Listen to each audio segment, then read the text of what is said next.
महत्त्वाचा असल्याचं किशोर दराडे यांनी म्हटलंय। तर माझ्यावर कोणताही आरोप झालेला नाही असं देखील किशोर दराडे यांनी म्हटलेलं आहे। माझ्या विरोधात विरोधकांनी अपप्रचार केला, दराडे यांनी विरोधकांवर हा आरोप केलाय।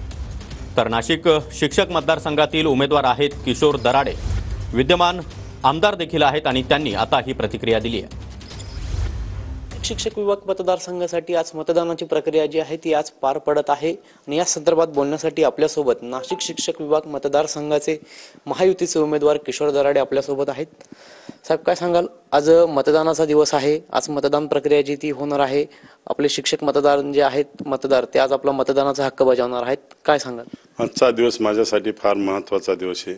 माझे शिक्षक बंधू मला ज्या मताच्या रूपाने दान करणार आहे त्यामुळे माझा आजचा दिवस हा खरा भाग्याचा आहे। अनेक निवडणुका झाल्या, मात्र ह्या निवडणुकीचं चित्र थोडं वेगळं दिसतंय। स्वतः मुख्यमंत्री एकनाथ शिंदे आपल्या प्रचारासाठी आले होते, त्यावरून देखील आपल्यावरती टीका झाली। नाही, टीका तर कशावरही करतात, टीका करण्याला काय अर्थ आहे? मी पक्ष त्यांच्याकडनं उमेदवारी केली ते प्रचाराला येणारच आहे, त्यात विशेष काय तरी। या निवडणुकीत आपल्यावरती देखील अनेक आरोप झालेत, शिक्षकांना पैसे वाटण्यात आले, साड्या वाटण्यात आल्या, अशा पद्धतीचा देखील आरोप झालाय। नाही, माझ्यावर कोणत्या प्रकारचा आरोप झाला नाही।